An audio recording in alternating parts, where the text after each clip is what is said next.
ये महाकाय वंचक, इसका सामना मैं कैसे करूंगा?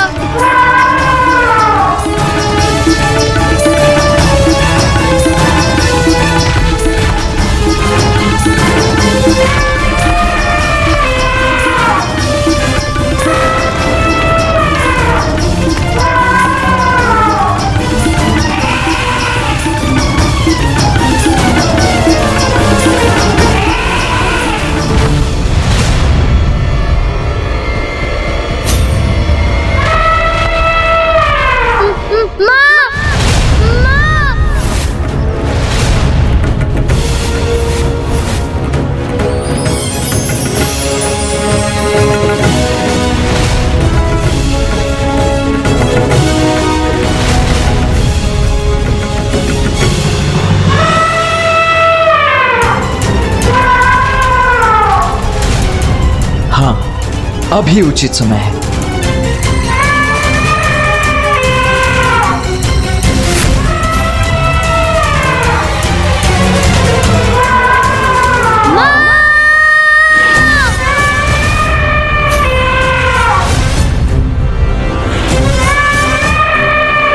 बस इतना ध्यान रखना कि दंड को ऐसे नहीं, ऐसे पकड़ना, ताकि तुम्हारा प्रतिद्वंदी उस पर अपनी पकड़ ना बना सके। समझ गया भैया, समझ गया। किंतु आप ये बताइए, मेरी दक्षता और मेरे कौशल से आपका क्रोध समाप्त हुआ? गणेश, तुम मेरे अनुज हो और साथ ही मेरे प्रथम पूज्य भी। और यदि मेरा प्रथम पूज्य मुझे कोई आदेश देगा तो मैं उसका पालन अवश्य करूंगा। किंतु तुम्हारा अग्रज होने के साथ साथ मैं एक योद्धा भी हूं गणेश।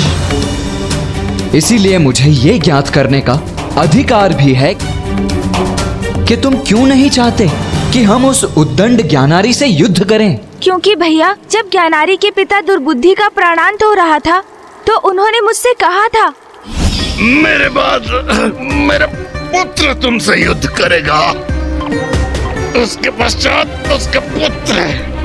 ये युद्ध निरंतर चलता रहेगा। दुर्बुद्धि ने अपने पुत्र ज्ञानारी के हृदय में देवताओं के प्रति घृणा का बीज बोया। वो हमसे घृणा करता है, फिर उसका पुत्र भी ऐसा ही करेगा। और यही ऐसी घृणा की परंपरा पिता से पुत्र को प्रदान की जाएगी और पीढ़ी दर पीढ़ी चलती रहेगी। यदि इसी प्रकार उसके पिता के पुत्र और उसके भी पुत्र से ऐसे ही युद्धरत रहे तो घृणा और ये युद्ध की श्रृंखला तो ऐसे ही स्थापित रहेगी। तुम सर्वथा उचित कह रहे हो गणेश, किंतु असुरों और देवताओं के संघर्ष की परंपरा तो इतिहास के आरंभ से चली आ रही है। इसीलिए मुझे तुम्हारा आशय समझने में कठिनाई हो रही है। तुम कहना क्या चाहते हो, करना क्या चाहते हो, ये स्पष्ट तो करो। भैया, आप उचित कहते हैं। अनेक सदियों से असुरों ने देवताओं के प्रति द्वेष का ही भाव रखा है, किंतु इस परंपरा में मूल परिवर्तन लाने का, असुरों को ये समझाने का कि देवता उनके शत्रु नहीं, इसका अवसर है हमारे पास। हम उनकी घृणा को स्नेह में परिवर्तित कर सकते हैं भैया, और इसका आरंभ हम ज्ञानारी के अल्पायु पुत्र सुबोध से कर सकते हैं।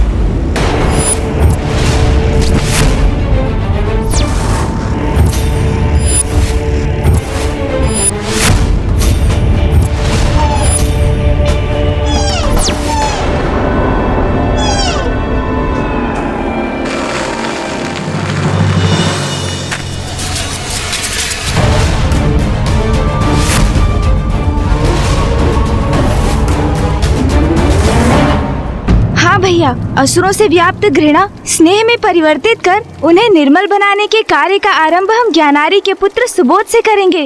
ज्ञानारी ने अपने पुत्र में देवताओं के प्रति द्वेष प्रचुर मात्रा में भर दिया है, किंतु यदि हम चाहें तो हम बालक सुबोध को उसकी आसुरी प्रवृत्ति से रिक्त कर उसे सात्विक बना सकते हैं। और यदि हम ऐसा करने में सफल हो गए तो फिर देवता और असुर शांति के साथ विचरण कर सकेंगे भैया।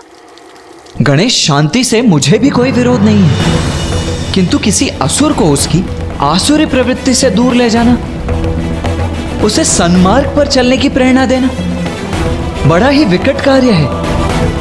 और इसमें सफलता प्राप्त करने के लिए कोई उपाय भी है तुम्हारे पास? हाँ हाँ है ना, किंतु उसका उपाय तो आप हैं भैया। ज्ञानारी के पुत्र बालक सुबोध को भी हिंसा करने में आनंद आने लगा है।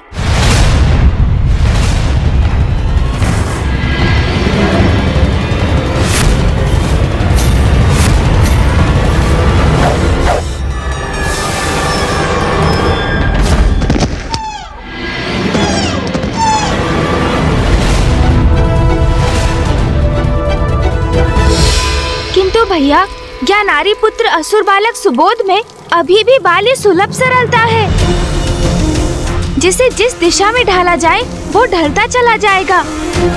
इसलिए भैया, यदि उसे उचित मार्गदर्शन प्राप्त हो तो उसे घृणा के इस बीज को उसके भीतर पनपने से रोका जा सकता है। और ये हम कैसे करेंगे गणेश? हम नहीं, ये आप करेंगे भैया, आप करेंगे उसका मार्गदर्शन।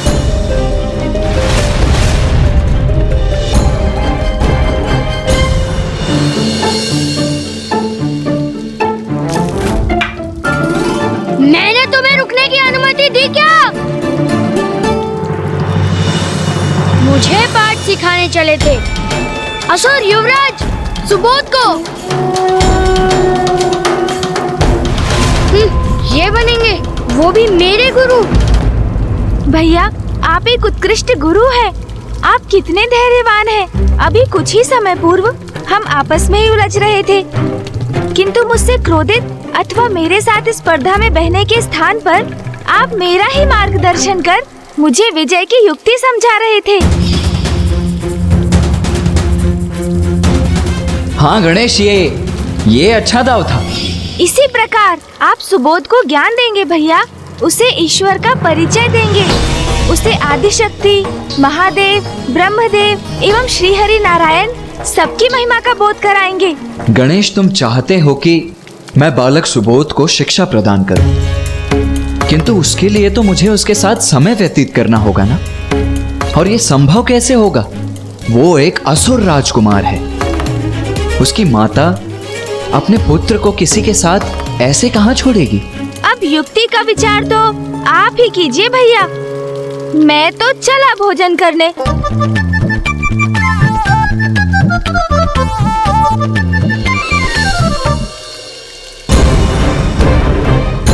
उचित है अनुज, यदि इसमें देवताओं और असुरों के मध्य व्याप्त शत्रुता को मिटाया जा सकता है तो मैं सुबोध का मार्गदर्शन अवश्य।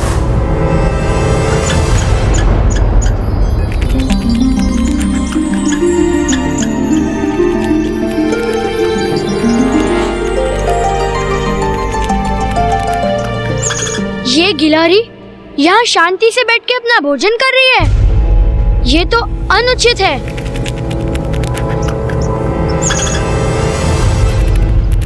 अभी ना इसका अंत कर देता हूँ।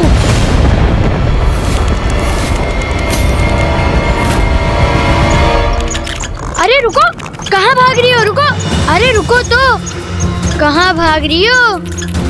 अरे अभी तुम्हें पकड़कर तुम्हारे रक्त बहाने का आनंद लूंगा। रुको।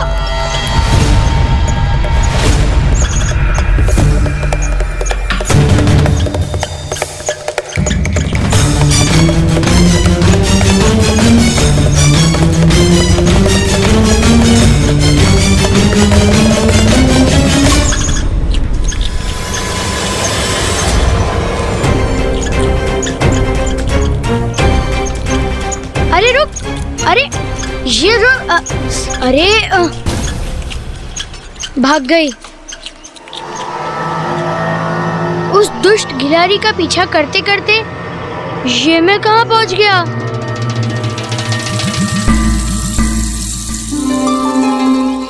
ये वन कितना घना है, मुझे तो बहुत भय लग रहा है। मुझे लौटना चाहिए। किंतु किस दिशा में जाऊं? यहाँ से अथवा वहाँ से? कहाँ जाऊं? कैसे जाऊं? किस दिशा में लौटूं?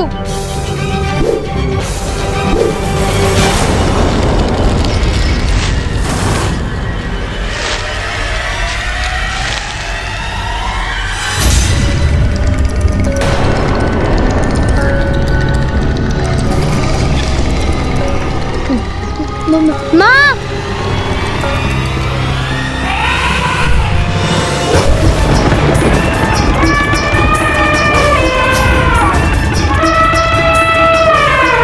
ये महाकाय वंचक, इसका सामना मैं कैसे करूंगा?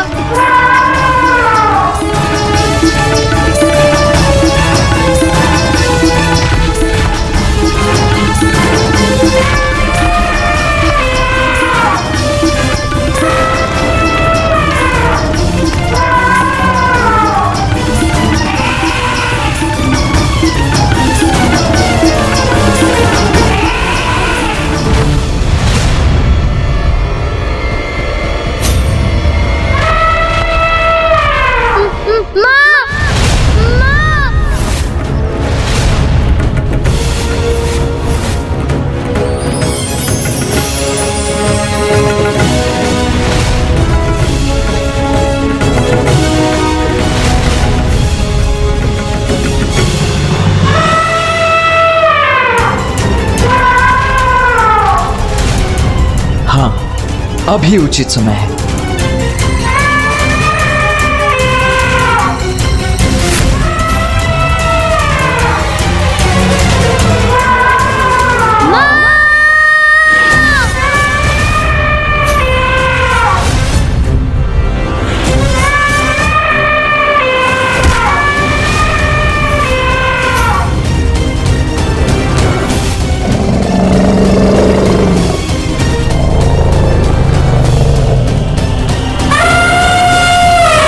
इतना बल, वो भी एक साधारण गज में।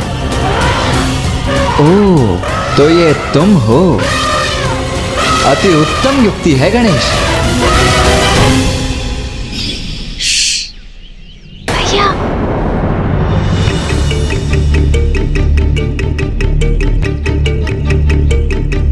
गणेश, तुम यहाँ? ओह भैया, मुझे भली भांति ज्ञात था आप सुबोध तक पहुँचने की युक्ति नहीं सोच सकेंगे। देखिए ना, आप तो अभी भी यहीं खड़े हैं, इसलिए मैं स्वयं ही यहाँ पहुँच गया, ये सोचकर कि क्यों ना आपकी सहायता ही कर दूं। अच्छा, वहाँ कैलाश में तो बड़ी बड़ी बातें कर रहे थे कि भैया युक्ति आप सोचिए, मैं तो चला भोजन करने। अब यहाँ आए बिना तुमसे रहा भी नहीं गया ना। क्या करूं भैया, अत्यंत उदार और कोमल हृदय है जो मेरा, इसीलिए आपकी कठिनाई को सरल बनाने चला आया। अच्छा, आप सचेत रहिए और आगे देखिए। क्यों? ऐसा क्या करने जा रहे हो तुम? क्या करना है ये तो उचित समय आने पर स्वतः ही आपको ज्ञात हो जाएगा भैया। बड़ी शक्ति आ गई है ना तुम में। हाँ, माँ के हाथों के बने मोदक जो खाकर आए हो, है ना? किंतु तब भी मैं तुम्हारा अग्रज ही हूँ।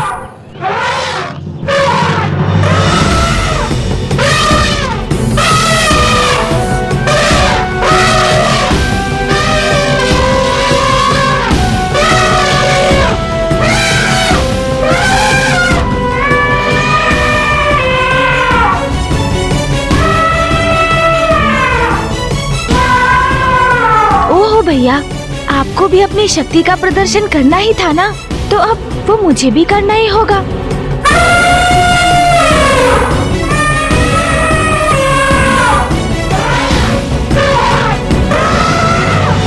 पुत्र सुबोध, आप सुरक्षित तो है ना? माँ,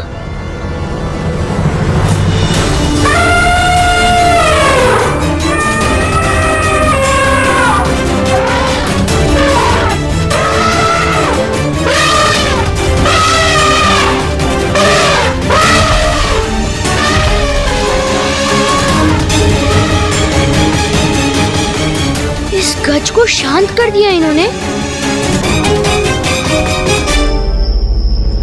गणेश, अब इस क्रीड़ा का अंत भी कर देते हैं। हाँ भैया।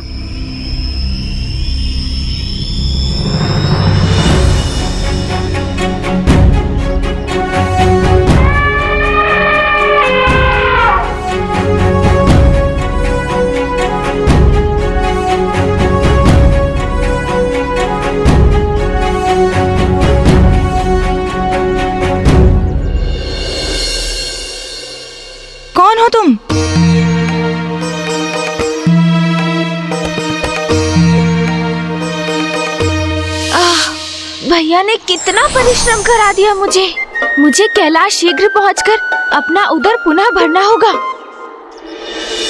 मैंने पूछा कौन हो तुम?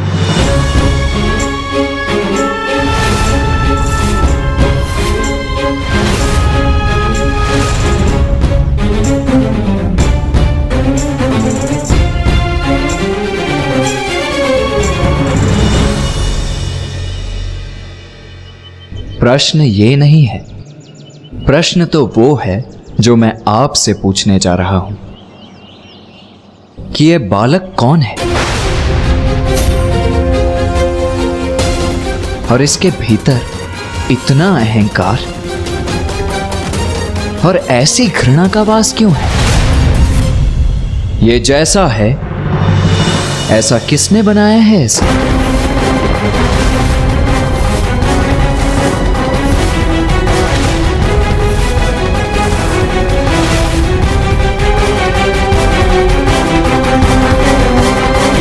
ऋषिवर, मैं असुर महारानी दकिनी हूँ और ये मेरा पुत्र असुर महाराज ज्ञानारी का पुत्र है। ये मेरे प्रश्न का उत्तर नहीं है, असुर महारानी देवी दकिनी। आपने मुझे अपना पद और समाज में अपना स्थान बताया, किंतु मेरा प्रश्न तो ये था कि ये बालक कैसे गुण धारण कर रहा है? इसका व्यक्तित्व किस दिशा में जा रहा है? मेरे असुर युवराज सुबोध के व्यक्तित्व पर प्रश्न करो।